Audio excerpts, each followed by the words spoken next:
Unidade na fé e no Espírito, e a importância da unidade entre os cristãos.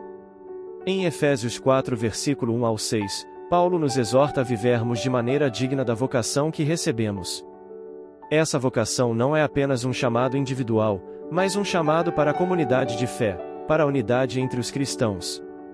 Somos desafiados a cultivar humildade, mansidão e paciência, suportando uns aos outros em amor. Estas virtudes são essenciais para mantermos a unidade do Espírito pelo vínculo da paz. A unidade entre os cristãos é um reflexo da unidade de Deus. Paulo nos lembra que há um só corpo e um só Espírito, um só Senhor, uma só fé, um só batismo e um só Deus e Pai de todos. Esta unidade divina deve ser espelhada em nossas relações interpessoais e na maneira como nos conduzimos como comunidade de fé. Quando vivemos em unidade, mostramos ao mundo a natureza de Deus e seu plano redentor para a humanidade. A desunião, por outro lado, obscurece o testemunho do amor de Cristo e enfraquece a eficácia do Evangelho. Portanto, é crucial que busquemos continuamente a paz e a unidade, lembrando que fomos chamados para sermos um em Cristo. A verdadeira unidade não significa uniformidade, mas sim uma diversidade harmoniosa onde cada membro do corpo de Cristo contribui com seus dons únicos para o bem comum. Ao mantermos nossos olhos fixos em Jesus e nos esforçarmos para viver em amor e paz, podemos experimentar a plenitude da unidade que Deus deseja para nós. Que possamos, portanto, nos comprometer a viver de maneira digna da vocação que recebemos, sustentando-nos mutuamente em amor, e mantendo a unidade do Espírito pelo vínculo da paz.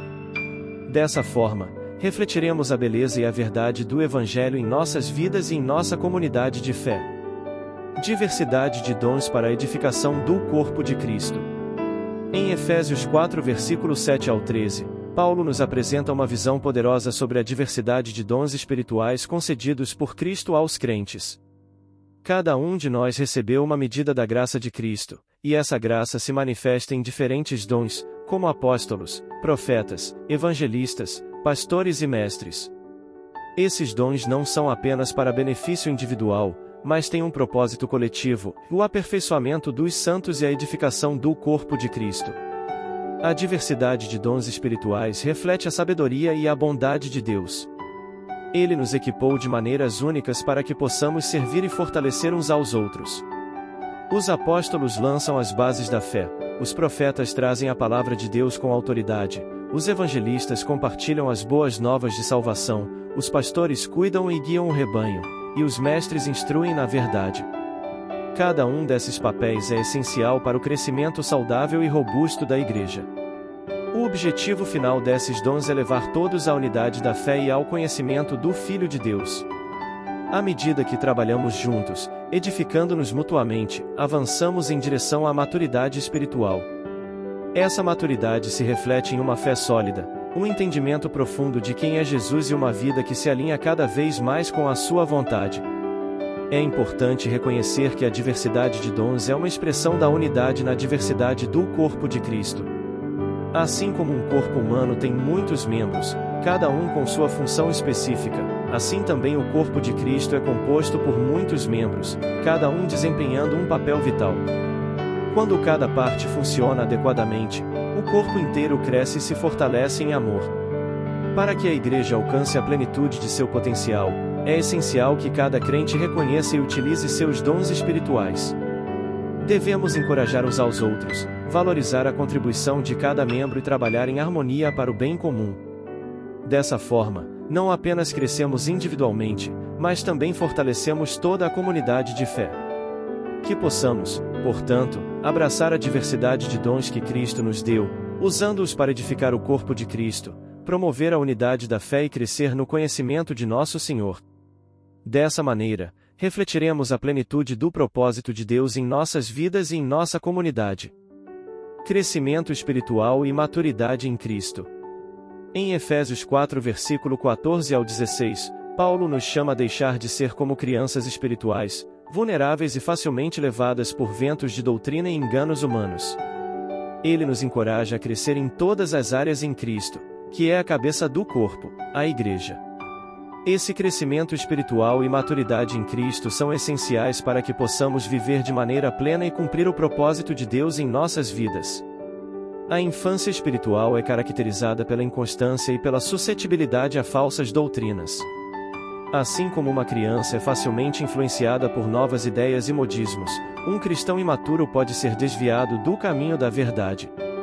Paulo nos alerta sobre a necessidade de amadurecer na fé, para que possamos discernir o que é verdadeiro e manter-nos firmes nos ensinamentos de Cristo. O crescimento em Cristo não é um processo individualista, ele ocorre em comunidade. Cada parte do corpo de Cristo tem uma função específica e indispensável. Quando cada membro desempenha seu papel corretamente, todo o corpo cresce e se edifica em amor. É através do serviço mútuo e da cooperação que experimentamos o verdadeiro crescimento espiritual. Cristo, sendo a cabeça, é a fonte de vida e direção para a Igreja. Crescer em Cristo significa alinhar nossas vidas com Ele, permitindo que sua verdade e amor guiem nossas ações e atitudes. À medida que crescemos em nosso relacionamento com Cristo, também amadurecemos na nossa capacidade de amar e servir aos outros. A edificação do corpo de Cristo em amor é o objetivo final do crescimento espiritual. Quando estamos conectados a Cristo e funcionando em harmonia uns com os outros, o corpo de Cristo se torna uma expressão poderosa do amor de Deus no mundo. Essa edificação mútua fortalece a nossa fé e testemunha ao mundo a realidade transformadora do Evangelho. Portanto, devemos buscar continuamente o crescimento espiritual, avançando para a maturidade em Cristo. Isso envolve estudar a Palavra de Deus, praticar a oração, servir aos outros com nossos dons e viver em comunhão com outros crentes. À medida que fazemos isso, nos tornamos mais semelhantes a Cristo e contribuímos para o fortalecimento da Igreja. Que possamos, então, deixar de lado a infância espiritual e nos esforçar para crescer em Cristo, funcionando corretamente como parte do seu corpo. Dessa forma, experimentaremos a plenitude do amor de Deus e cumpriremos nosso papel na edificação da Igreja, para a glória de Deus. Transformação de vida e conduta cristã. Em Efésios 4 versículo 17 ao 32, Paulo nos apresenta uma visão clara da transformação de vida que deve ocorrer em todo aquele que está em Cristo. Ele nos chama a abandonar a antiga vida de pecado e a viver de acordo com a nova natureza que recebemos em Cristo. Essa passagem destaca a profunda mudança que deve ocorrer em nossas atitudes, palavras e ações como resultado de nossa fé. A antiga vida, conforme descrita por Paulo, é caracterizada por práticas que não condizem com a vontade de Deus. Mentira, ira descontrolada, furto, palavras torpes e malícia são comportamentos que pertencem à nossa antiga natureza. Esses comportamentos entristecem o Espírito Santo e impedem o nosso crescimento espiritual e a nossa comunhão com Deus. Em contraste, a nova vida em Cristo é marcada pela verdade, honestidade, bondade e edificação mútua. Somos chamados a falar a verdade uns com os outros, pois somos membros do mesmo corpo. A ira deve ser resolvida rapidamente para não dar lugar ao diabo. Em vez de roubar, devemos trabalhar honestamente, para que possamos ajudar os necessitados. Nossas palavras devem ser usadas para edificar os outros, transmitindo graça aos que ouvem. Uma das exortações mais profundas de Paulo é que não devemos entristecer o Espírito Santo.